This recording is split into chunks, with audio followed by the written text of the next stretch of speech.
Sebelum pembelajaran dimulai, marilah kita membaca doa terlebih dahulu.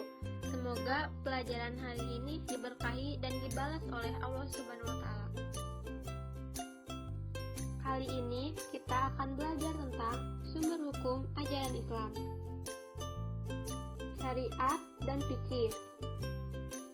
Syariat adalah hukum Allah yang mengatur perbuatan manusia. Quran Surat Al-Jathiyah ayat 28 yang bersifat kekal, tunggal, dan fundamental. Pemahaman atau hasil interpretasi manusia terhadap syariat disebut fikih, dan diperlukan metode atau aturan yang disebut usul fikih. Sebagaimana yang dirumuskan oleh Abu Ishaq Al-Shatibi, bahwa semua ajaran atau hukum Islam merujuk pada 5 tujuan atau yang disebut maqasid syariah. Tujuan yang pertama adalah hifdzu al-din atau menjaga agama, merupakan salah satu fitrah manusia. Yang kedua adalah hifdzu al-nafs atau menjaga diri, merupakan tujuan Islam yang sangat menghargai kehidupan. Yang ketiga adalah hifdzu al-aql atau menjaga akal, merupakan tujuan hukum Islam yang menghendaki terjaganya akal sehat. Yang keempat adalah hifdzu al-mal atau menjaga harta, merupakan tujuan hukum Islam yang menghendaki terjaganya hak kepemilikan harta. Yang terakhir adalah hifdzu al-nas atau menjaga keturunan. Sumber hukum yang pertama adalah Al-Quran. Al-Quran adalah sumber hukum Islam yang pertama dan utama. Al-Quran merupakan kitab suci yang diturunkan kepada Nabi Muhammad SAW, yang keberadaannya menjadi penyempurna bagi kitab-kitab yang terdahulu. Al-Quran menjadi pedoman hidup manusia untuk menjadikan manusia yang bertakwa dan berakhlak mulia. Karena itu Al-Quran berisi tentang perintah, larangan, anjuran, kisah Islam, ketentuan, hikmah, dan lain-lain. Isi kandungan Al-Quran meliputi tauhid atau mengesahkan Allah, ibadah yaitu menjelaskan cara beribadah kepada Allah, janji serta ancaman, jalan mencapai kebahagiaan dunia dan akhirat, kisah dan cerita.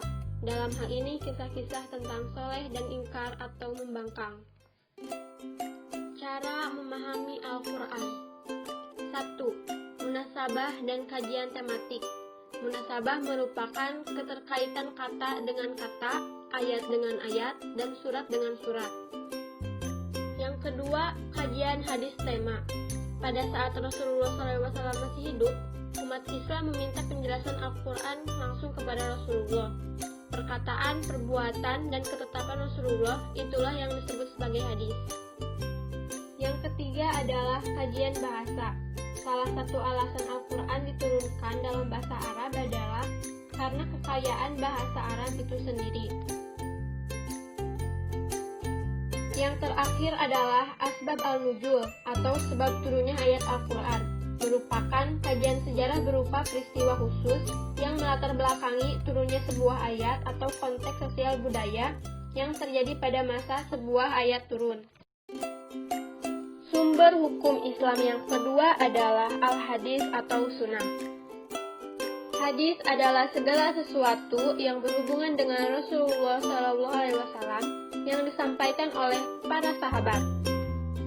Sebuah hadis terdiri dari 3 bagian, yaitu 1. Sanad, merupakan perawi, riwayat hadis, dan selalu berada di depan hadis. 2. Matan, isi hadis atau informasi utama yang disampaikan. Yang ketiga, mukharji atau perawi terakhir yang membukukan sebuah hadis. Macam-macam hadis. Hadis berdasarkan jenisnya.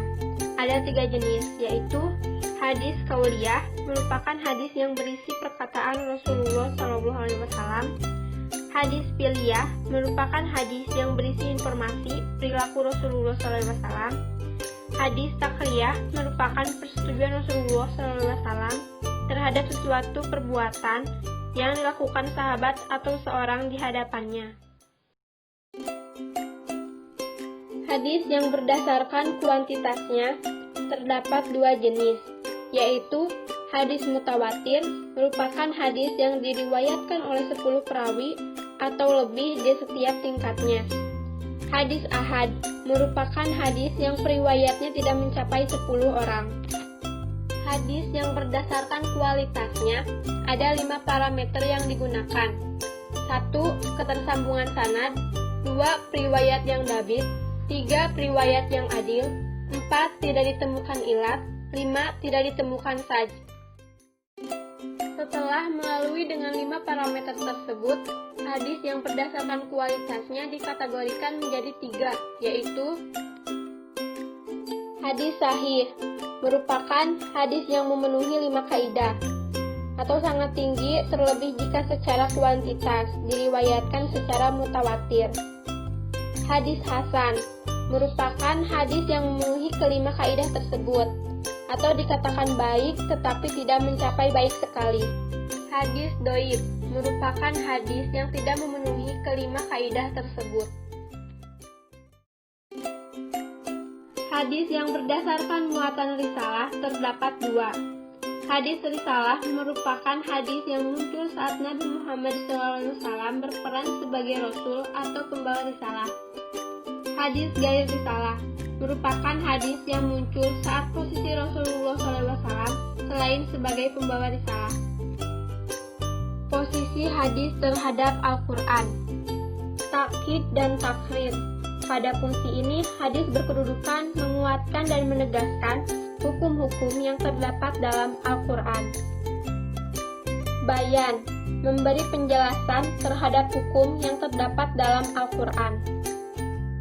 Itsbat dan insya, yaitu menetapkan sebuah hukum yang tidak disebutkan secara jelas dalam Al-Quran.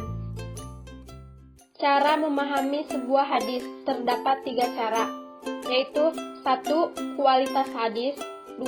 Kajian hadis setema, 3. Asbab al-wurud atau merupakan kajian kesejarahan baik berupa peristiwa khusus yang melatar belakangi munculnya sebuah hadis atau kondisi sosial budaya yang berkembang saat kemunculan sebuah hadis.